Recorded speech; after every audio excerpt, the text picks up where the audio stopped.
Halo teman-teman semuanya, perkenalkan nama saya Azhari Akbar Fajar Ramadan dan teman saya Auges Hidayatsyah.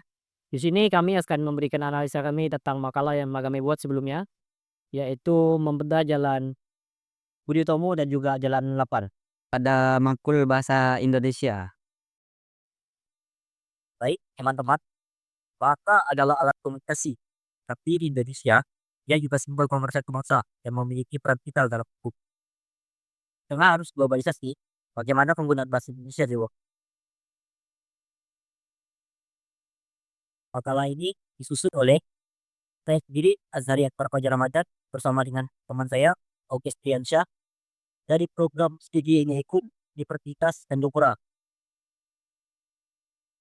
yang dimana kami akan membedah konsep linguistik di dua jalan pencetak, yaitu di Jalan 8 dan juga Jalan YouTube. Seperti yang kita tahu, dalam Undang-Undang Nomor 24 Tahun 2009 mewajibkan penggunaan bahasa Indonesia pada nama jalan, derek dagang, dan sarana informasi publik. Tapi pada kenyataannya, pelanggaran dan dominasi bahasa asing sering dijumpai, terutama di kota dagang dan berdikkat seperti kota Pontianak. Dalam mapan adalah kawasan pinggiran yang aktif. Banyak kajian riset formal dari instansi pemerintah, tapi ada juga penggunaan bahasa Inggris untuk promosi perumahan.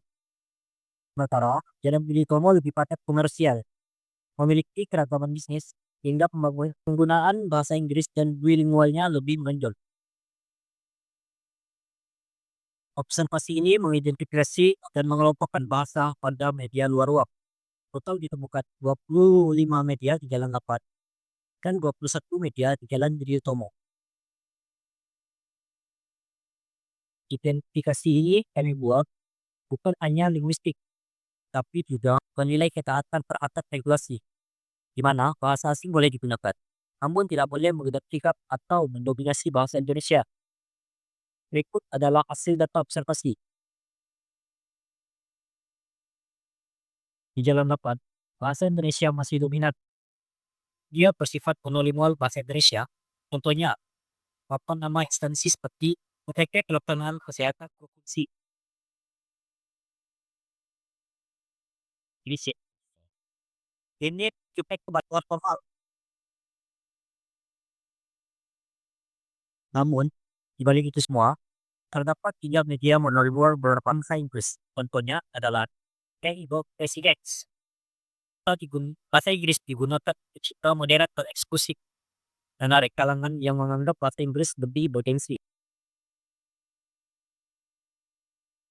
Lalu, juga ada media trilingual, yaitu dua bahasa. Misalnya, Premier Open Turnamen Mancing Ikan Lele dan memadukan bahasa Inggris ke Indonesia. Ini mencerminkan strategi pemilik usaha agar tetap modern sampai meninggalkan bahasa Indonesia. Jalan Budi Utomo menentukan variasi bahasa yang lebih beragam. Terdapat 11 media bersifat monolingual bahasa Indonesia. Misalnya, papan nama toko Trijaya Elektronik dan keempat instansi Mas Pangat, Stanian, Perikanan Pontianak.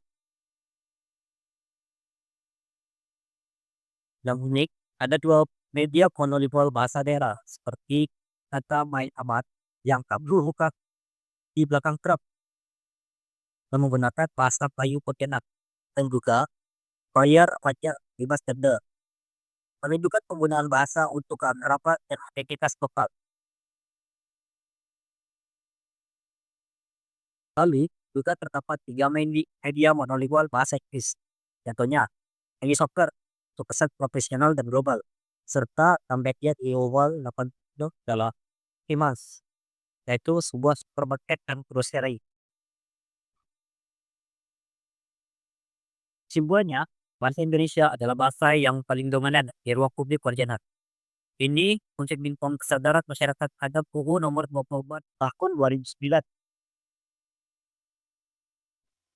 Secara keseluruhan, landscape linguistik Pontianak menunjukkan keseimbangan antara nilai nasional dan keberagaman lokal. Dibutuhkan kesadaran bersama agar bahasa Indonesia berfungsi sebagai sebuah identitas, persatuan, dan kedaulatan bangsa Indonesia. Baik, teman-teman, selanjutnya kita akan membedah PPT kami. Yang pertama ada landscape monolingual satu bahasa. Jumlah total 20 tanda nama. Yang pertama ada tanda nama jalan, lalu pelang petunjuk arah, reklame dan pelang penunjuk arah lapangan golf alam Katulistiwa. Lalu ada banner himbauan untuk berhati-hati di daerah rawan kecelakaan.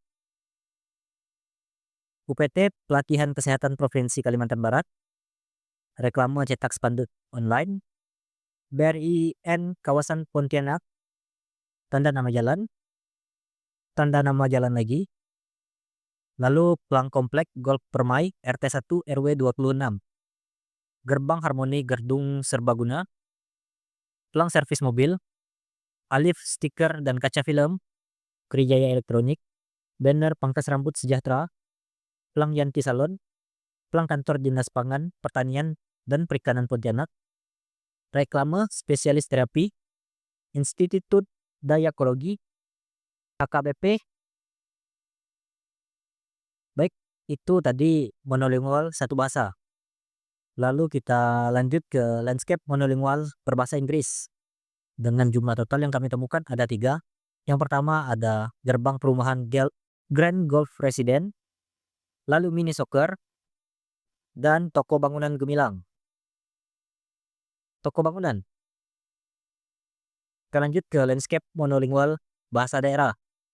Di sini kami hanya menemukan satu bahasa, yaitu di Jalan Budi Tomo. Himbauan main aman dalam bentuk aksesoris mobil truk. Dan juga ada bayar pajak bebas denda. Banner informasi bayar pajak bebas denda. Lalu ada landscape duolingual, 2 bahasa. Total kami temukan ada 9. Yang pertama, banner open turnamen mancing ikan lele. Lalu ada iklan rokok Quiz Prime beserta konsekuensi bagi perokok. Bengkel mobil Joni, KSU Mitra Kasih. Lalu banner gerbang selamat datang untuk peserta golf turnamen. Pelang Kania Store. Banner perumahan Grand Golf Residence. Pelang dan petunjuk Masjid Al Muhajirin. Dan terakhir ada Okemart. Baik, untuk landscape multilingual atau 3 bahasa atau lebih, kami tidak menemukan apapun di Jalan Budi Tomo dan juga Jalan 8. Nah, untuk kesimpulan, berdasarkan pengamatan dari berbagai reklame yang telah dipaparkan, terlihat bahwa penggunaan bahasa Indonesia lebih dominan. Namun, masih banyak iklan yang mencampurkan bahasa Indonesia dengan bahasa Inggris, bahkan dengan bahasa lain, untuk menambah daya tarik serta membangkitkan rasa ingin tahu calon pembeli atau pembaca. Sementara itu, penggunaan bahasa daerah dalam reklame atau iklan di jalan masih sangat jarang ditemukan. Reklame memiliki hubungan erat dengan kajian ilmu hukum, khususnya hukum tata negara dan hukum administrasi negara. Berdasarkan Undang-Undang Nomor 24 Tahun 2009 tentang bendera, bahasa, lambang negara, serta lagu kebangsaan adalah landasan hukum yang mengatur kewajiban penggunaan bahasa Indonesia dalam ranah publik, termasuk reklame dan iklan di ruang jalan. Terima kasih, sekian dari kami. Wassalamualaikum warahmatullahi wabarakatuh.